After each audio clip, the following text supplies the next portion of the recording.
Sabe aquela sensação de querer olhar para trás só mais uma vez? E se eu disser que existe um perigo real nisso? Essa é uma advertência muito, muito antiga, que atravessa religiões, mitos e até a filosofia. Hoje a gente vai tentar entender o porquê. Para explorar essa proibição tão forte, vamos mergulhar na história de duas figuras trágicas. Elas viveram em mundos completamente diferentes, mas foram unidas por uma única ordem que mudou tudo para elas. A nossa primeira parada é no meio do mais puro caos. Imagina uma cidade inteira sendo destruída, fogo caindo do céu. É nesse cenário, na história bíblica de Sodoma e Gomorra, que uma família recebe uma ordem divina bem clara enquanto corre para se salvar. Não olhem para trás. Agora a gente salta desse cenário e vai direto para o submundo sombrio da mitologia grega. Aqui, o lendário músico Orfeu consegue o impossível: resgatar sua amada do reino dos mortos. Mas Hades, o deus do submundo, impõe uma condição. Uma condição que parece simples, mas é cruel. Guia-a para a luz, mas nem pense em olhar para trás para ver se ela está te seguindo. Pois é, dois mundos, duas jornadas desesperadas e uma instrução idêntica que acabou selando o destino de cada um.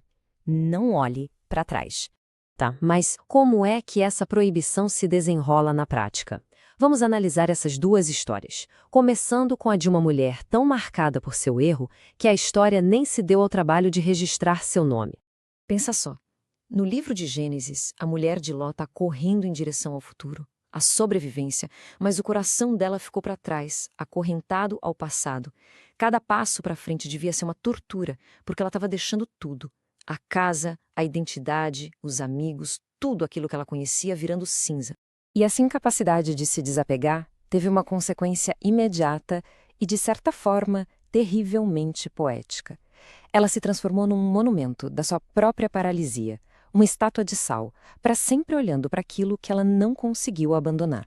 Já no mito grego, a gente tem a arte de Orfeu, uma arte tão poderosa, mas tão poderosa, que dobrou a vontade do próprio deus da morte. Ele ia ter a esposa de volta.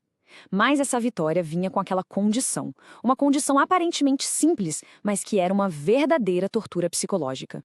Eles estavam a poucos passos da segurança, da luz do sol, mas o silêncio atrás dele se tornou insuportável. Foi a dúvida, a saudade. No momento de fraqueza, ele se virou. E tudo o que viu foi a imagem de Eurídice sendo puxada de volta para a escuridão para sempre, perdida por causa de um único olhar. E quando a gente coloca essas duas histórias lado a lado, o padrão fica assustadoramente claro. A mulher de Ló olhou para trás por apego ao que era material, a sua vida. Orfeu olhou para trás por dúvida, por um anseio do coração. Mas, no fim das contas, a motivação não importa tanto. Seja o apego ao que se tinha ou a incerteza do que virá, o resultado é o mesmo: um fim trágico e sem volta. Um estado congelado, uma perda permanente. Mas veja bem, essas histórias são muito mais do que simples contos de advertência. Elas são janelas para uma verdade psicológica bem profunda. E para entender essa verdade, vamos chamar um dos pensadores mais provocadores da história, Friedrich Nietzsche. O que será que ele pode nos dizer sobre o perigo filosófico de olhar para trás? Nietzsche apresentou um conceito que é a chave aqui: ressentimento. E não é só um rancor comum, não. É uma mentalidade inteira, uma forma de ver um mundo que se define não por seus próprios valores, mas pela negação dos valores dos outros. É como construir uma prisão com as queixas do passado, onde a pessoa fica para sempre olhando para trás porque a feriu, em vez de criar algo novo para si. Nessa metáfora famosa, Nietzsche diz que a humanidade é como uma corda esticada sobre um abismo, uma transição perigosa entre o que a gente foi e o que a gente pode vir a ser. E nessa jornada, nessa corda bamba, olhar para trás não é só uma distração, é um perigo mortal que ameaça nos fazer despencar no abismo. Mas o Nietzsche não só aponta o perigo, ele oferece um caminho para se libertar. É a jornada das 3 metamorfoses. Primeiro, somos o camelo, que carrega o peso do passado e das tradições nas costas. Depois, a gente precisa se tornar o leão, que destrói esses velhos valores para conquistar a própria liberdade. E, finalmente, o objetivo é alcançar o espírito da criança, que é um novo começo, um sim para a vida, que esquece o passado e tem o poder de criar um futuro. É a própria personificação do olhar para frente.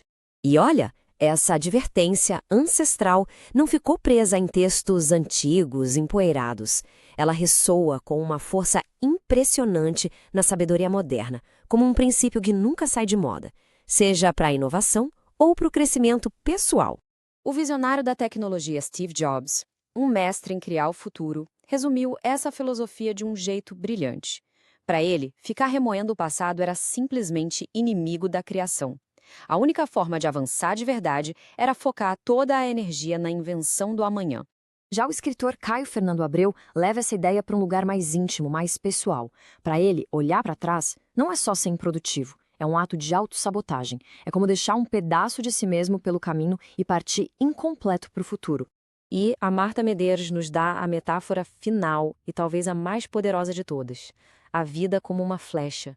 Uma vez lançada, ela só tem uma direção, para frente. Nossas ações, nossas escolhas, elas são irreversíveis, não tem como voltar. O único caminho é o que está à frente. Então, depois de viajar por mitos, filosofia e pela sabedoria moderna, qual é a lição final que todas essas vozes nos ensinam sobre esse simples e perigoso ato de olhar para trás? Talvez, no fim das contas, a advertência para não olhar para trás não seja sobre medo ou sobre punição. Talvez seja um convite, o convite mais radical de todos. Um convite para abandonar o que já foi escrito e finalmente se voltar para as páginas em branco que estão à nossa frente. Um convite para a gente escrever uma história que seja de verdade a nossa.